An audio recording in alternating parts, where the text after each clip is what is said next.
Hi, everybody. So today we start the fourth and final tradition that we're going to look at in our course, Buddhism. We've looked at Hinduism, Confucianism, Taoism, and now finally at Buddhism. And we will finish the course with looking at different aspects of this tradition. You can call to mind, in understanding Buddhism, pretty much everything that we learned about the worldview of Hinduism. Many of elements are here, and we'll highlight some of the differences as well. My aim in the lecture today is to briefly run through the kind of basics of the Buddhist tradition as presented in our reading for this week. So we're going to follow along with that structure, and I'll just try and kind of fill that out and also cut through some of the detail because I understand there's a good amount of detail included in the reading. What I'll highlight in the lecture here is what I really hope you will take away from our study of Buddhism. So let's get started. All right. Here we have the Buddha sitting under the Bodhi tree, flanked by some monkeys and a deer. All of these things have symbolism in the reading, described in the reading, relating to the Buddha's experience of enlightenment. So we're going to talk about that in some detail in a moment here. I want to talk about four quick things. First, the Buddha himself. Who was this person? What are some significant episodes from his life? Second, following again the structure of our reading, some comments on the Buddhist universe, the worldview of Buddhism, the various realms of which it is composed, and how one can move between those, one to the other, due to karma. Then we'll look at probably the most important section, the core teachings, that is the Four Noble Truths and the Eightfold Path. And finally, we'll look at a couple of the main schools of Buddhism as they're practiced today, the Mahayana and the Theravada schools, also as described in our reading. The Buddha. The person we call the Buddha is an historical person. He lived, he existed. We have good evidence for this. His name was Siddhartha Gautama. Gautama was his family name. He was born around 563 BCE, so that's before the Common Era, in what is now Nepal. The circumstances of his birth are surrounded by all kinds of story and intrigue. There's a story recounted in the reading that his mother gave birth to him standing up, and he was, born already walking and touched the ground and declared that this would be his final birth. Within religious traditions, often these kinds of stories arise, and they can be of very important devotional significance to the practitioners of those traditions, and they have great symbolism as well, even if we might harbor doubts as to their strict historicity, their strict historical truth. They can have a deeper kind of truth.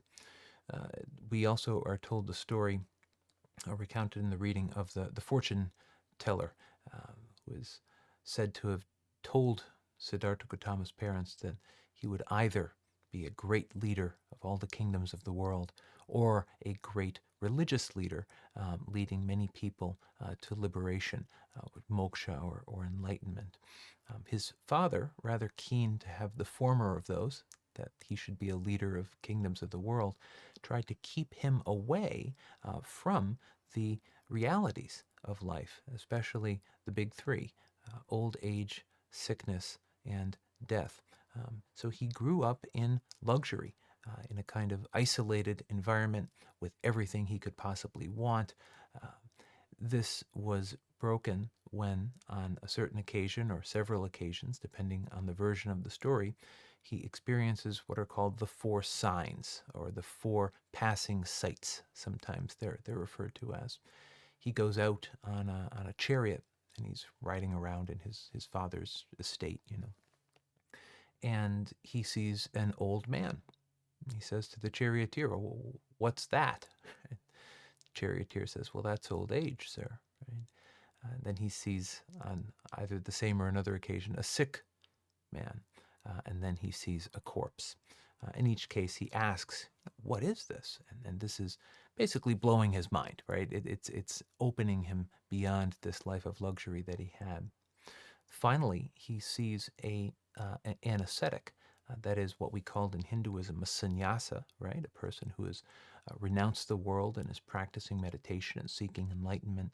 And this leads him, the young Siddhartha, to desire that same path for himself. So he returns home. He has a wife and young child. He chooses to leave, and this is called his great going forth. And off he goes to seek enlightenment, even now, even in this life, to highlight a contrast with Hinduism. Remember, in Hinduism, we talked about different stages of life, right? So you would be a student, and then a householder, someone in their old age, and then perhaps you would seek enlightenment in a more concentrated way as a sannyasa. That is not the case in Buddhism. The image is used, I think it comes up once in the reading, of a burning house. If your house is on fire, right? This is a symbol for suffering, as we'll see, which is the first noble truth of Buddhism. Would you sit in the house, waiting for the fire to consume you? No. You would get out of the house. You wouldn't wait for a stage of life when it's appropriate to do that, right? You would do it right now. And that is the reform drive within Buddhism, that the Buddha sought enlightenment now, even when he was, properly speaking, a householder, and he calls others to do the same. For 6 years, the Buddha seeks enlightenment, as described in our reading, in various ways. He tries all of the kind of major paths of Hindu spirituality, seeking out the most kind of luminary, masters of that tradition. Eventually, he joins a group of ascetics. An ascetic is a person who is practicing a very strict self-discipline, depriving themselves of either food or sleep or comforts of other kinds. And he practices that really to the point of death. What's the point of these stories? He tried everything, right? He went through the whole gamut of paths to enlightenment, and he finally realized that the right way is what he calls the middle way. And this is a central teaching of Buddhism, that one should not seek too much luxury, as he had done at the behest of his father early in life, but also one should not seek too much self-denial, as he did with that group of ascetics. There's a balance to be struck between the two, and enlightenment is to be found in that balance. So he sits down under the Bo tree, or the Bodhi tree. You can get on a plane and a bus and a car, and you can visit that place. Even today, it's an important site in the Buddhist world. And he begins to meditate. Now, within Buddhism, there is a kind of devil figure. I hesitate to make the comparison too strict, right? I mean, there are differences between the Buddhist figure of Mara and the Christian idea of the devil. But Mara is a tempter, and Mara is working against the enlightenment of all beings, seeking to keep them in samsara. And as described in the reading, various attacks are launched against Siddhartha as he sits under the Bodhi tree. The last temptation, I think, is worth noting, right? Even if he achieves enlightenment, and even if he tells people about it, would anyone actually understand what he was doing? Is there even any point to this? Mara says, right, by way of tempting him. But he does not fall to this temptation. He achieves enlightenment. He touches the ground. The world shakes. Mara is washed away with his armies in a big deluge of water. These stories can grow kind of intricate, but this experience is the defining one of the Buddha's life. And he becomes, in that moment, what we call the Buddha, the awakened one.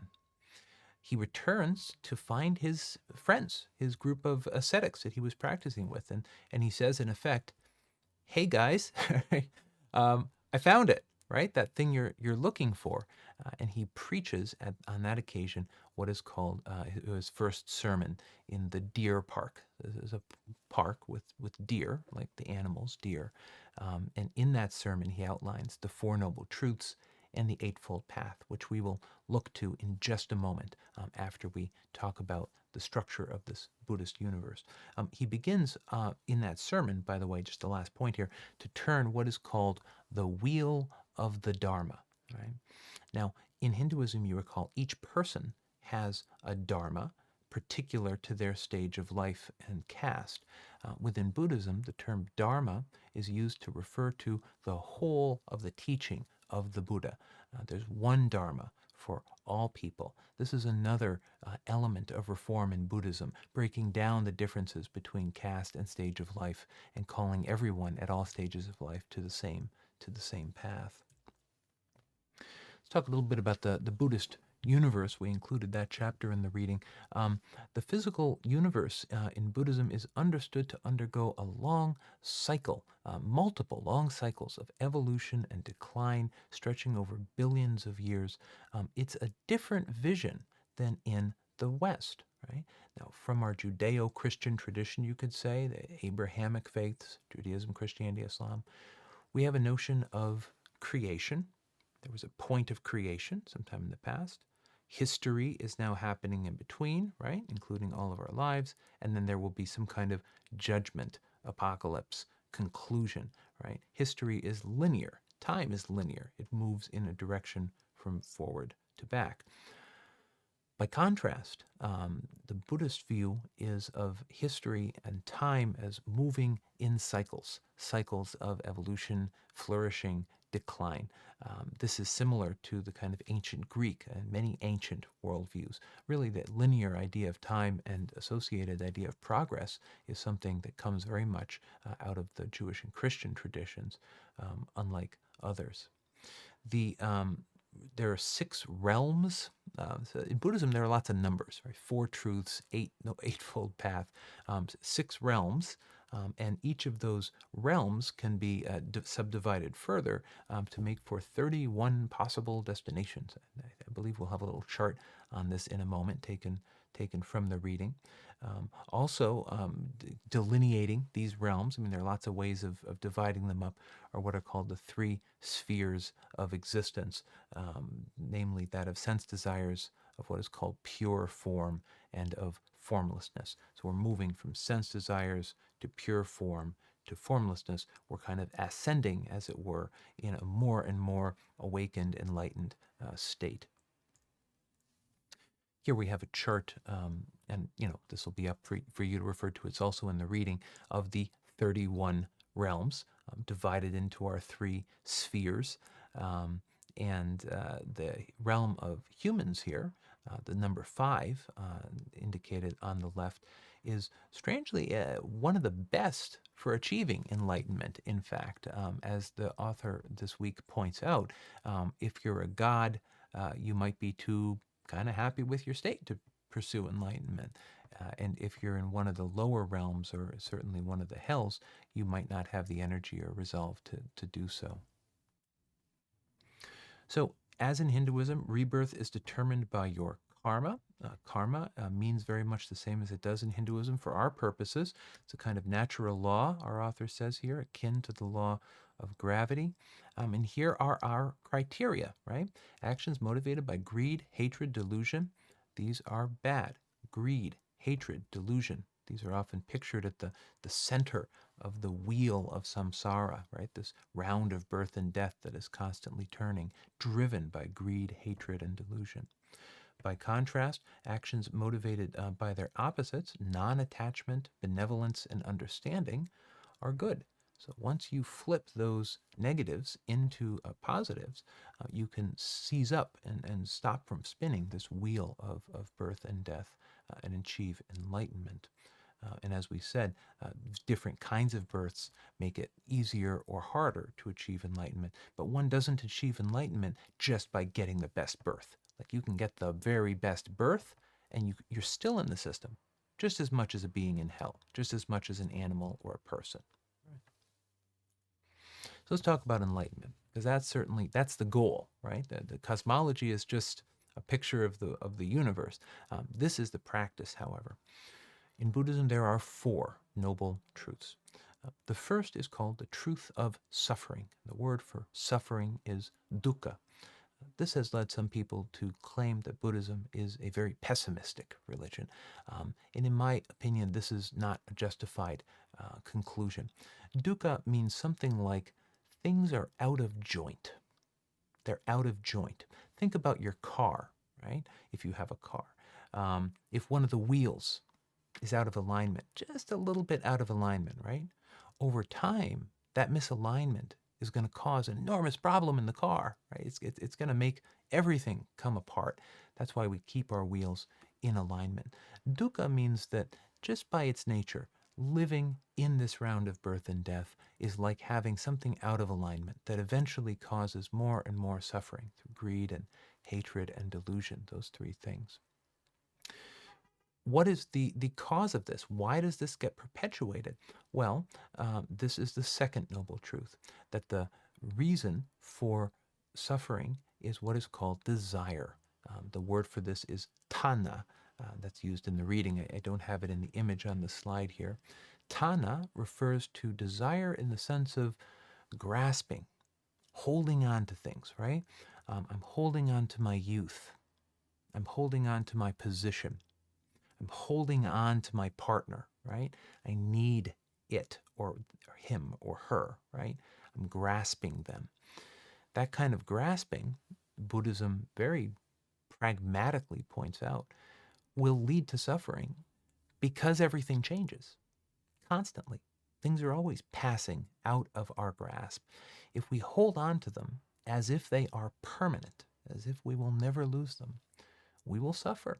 We're not being punished, right? It's not the gods are sending down punishments upon us, but it's that grasping, that attachment, that clinging that makes us constantly lose what we desire and therefore causes suffering. Third noble truth, following very logically from the first two. I suffer. I suffer because I'm attached. What is the third noble truth? You have to cease your attachment. Stop clinging, holding on, grasping, right? Let go. Let the reality flow as it should, and practice non-attachment to things, right? Um, Question following from this leads to the fourth noble truth, the fourth and final. How do I do it? Okay, Buddha, I'm looking to do what you say. Tell me some steps. Well, there are 8 of them, and it is called the Eightfold Path. On our slide here, we have it, the truth of the path to end suffering. So how can I stop suffering? Well, I can stop clinging. How can I stop clinging? Well, I can follow these steps on the Eightfold Path, and these are described in the reading, I think, quite well. They include right understanding, thought, and speech, having to do with the mind, right action, livelihood, and effort, having to do with action, and right mindfulness and concentration, having to do with meditation or a kind of awakening. We could talk about each of these in depth, and in Buddhism, of course, each of these steps is described in many ways by practitioners in the variety of schools. But this is your practical path. Do this to end your attachment, therefore end your suffering, and that will break you free from the round of birth and death. Little passage here from our reading about nirvana. Here is the ultimate point, right? You want to reach nirvana. Well, what does that mean? Nirvana literally means quenching or blowing out, in the way that the flame of a candle is blown out. But what is it that is blown out? Is it one's soul, ego, or identity? It cannot be the soul that is blown out, since Buddhism denies that any such thing exists. I'll come back to this in a moment. Nor is it the ego or one's sense of identity that disappears, although nirvana certainly involves a radically transformed state of consciousness, free from obsession, clinging, right, with me and mine. What is extinguished, in fact, is what he calls the triple fire of greed, hatred, and delusion, right at the center of that wheel, right, this burning center, which leads to rebirth. Indeed, the simplest definition of nirvana in this life is the end of greed, hatred, and delusion. Right? So what is being extinguished? Your greed, hatred, and delusion. Your clinging, your striving, right? Your obsession with yourself. The point about self here, the Buddhism denies that any soul exists.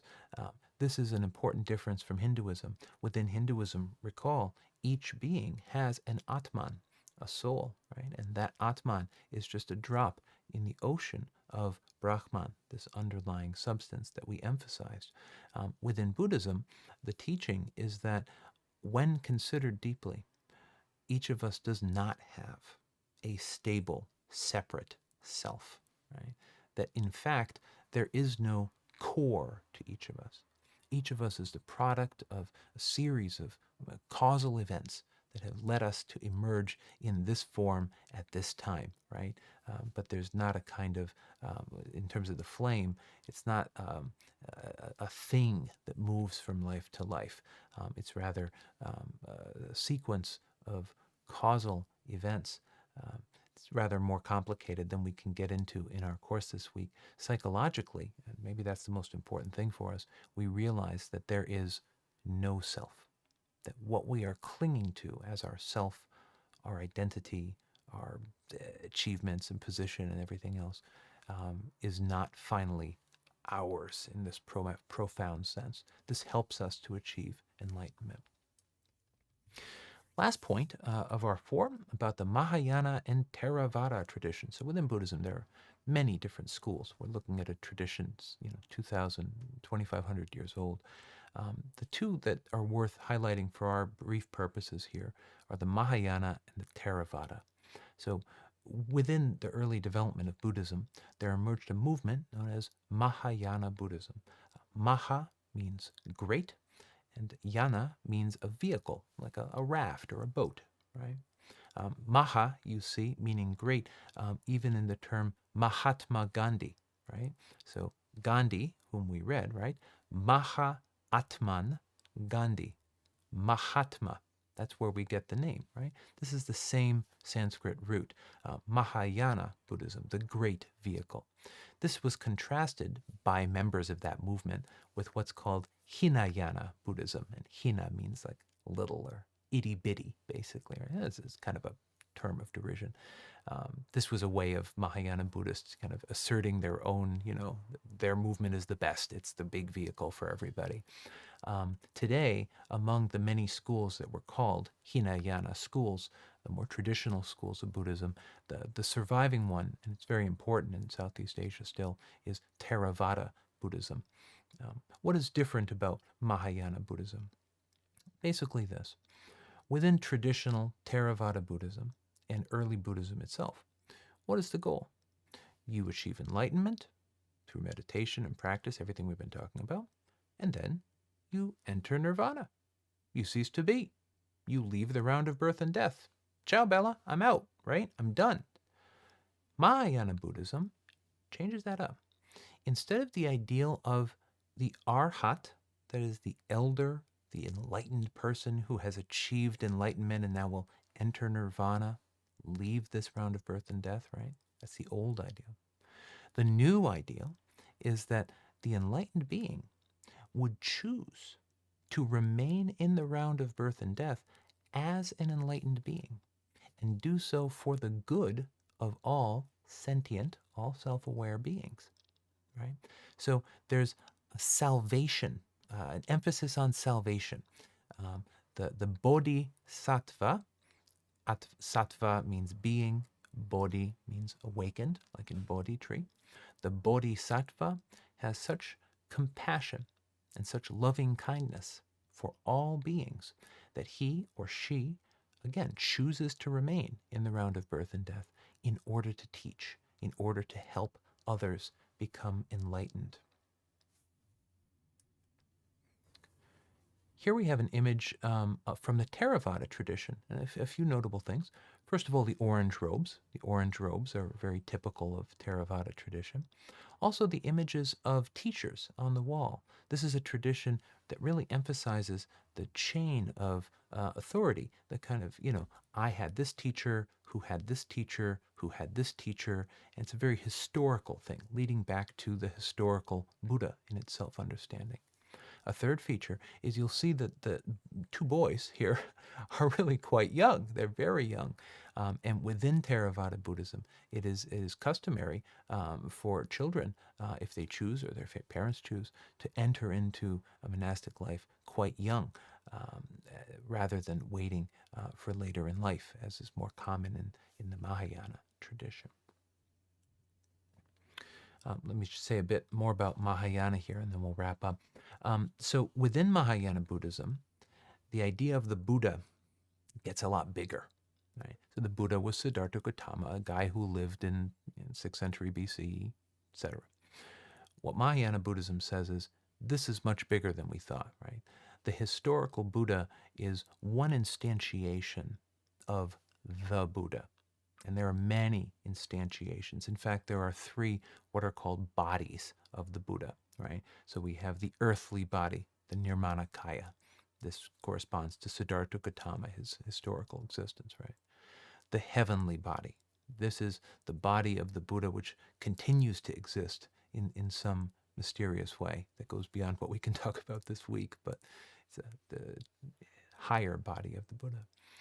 And then finally, the transcendent body, the Dharmakaya. And the Dharmakaya gets us into the realm of philosophy, right? So this character, the Buddha, was no longer simply a guy who lived and taught and got enlightened. The body of the Buddha becomes coextensive with reality itself, right? So that the whole of reality is tending toward this Buddhist consciousness, this drive toward awakening of all things, helped along by these bodhisattvas. There's a strong devotional element in Mahayana Buddhism as well, often associated with the figure depicted here, Maitreya, who is thought to or expected to appear, as our author says, at the end of the present eon, when there would be a utopian era. Multitudes would gain enlightenment. I mean, you can compare this with the return of Jesus Christ, the millennium or something like this. Many traditions have features like this, right, where the saving figure will come back and the world, the universe will be somehow renewed. So whereas in Theravada Buddhism, again practiced largely in Southeast Asia, it was focused on meditation, on the community, on the historical continuity with the historical Buddha. Within Mahayana Buddhism, you get many new ideas. And the tradition we'll look at next week, Zen Buddhism, is a good example of that, of how, while still building on the teachings of the historical Buddha, I mean, all of these people have the Four Noble Truths and the Eightfold Path, they introduce a lot of new elements that make Buddhism more and more a universal, a world religion. Just a couple of images to wrap us up here. Here we have a devotional setting, typical in Mahayana Buddhism. There's incense. There's a lot of elements of what you'd call religion, or at least that would be recognizable to us in the West as religion. Sometimes when we think of Buddhism, it feels like almost a philosophy or a kind of self-help thing. Not the case. This is very much practiced as a recognizable religion. And then finally, as mentioned in the reading, this is our last slide here, the six perfections, the paramitas of the bodhisattva. So remember, bodhi, enlightened, sattva, being, a being who has chosen to remain in the round of birth and death. How do you do that? How do you get to be the bodhisattva? Well, it's through these perfections, choosing generosity over greed or miserliness, of choosing ethics or morality over a desire to harm, of choosing patience with others over hatred, of choosing joyous effort, as it's called, over laziness, concentration over distraction, and wisdom over ignorance. Of course, just choosing these things is maybe easier said than done, but that's why we call it a practice. All right, everybody. So there are the basic elements of Buddhism. I encourage you, go back to the reading, comb through it, engage in our forums. We'll talk about it tonight with the blended students in class as well. And I hope that you enjoy learning about this tradition this week and in the coming two, as we'll continue to go more deeply with it.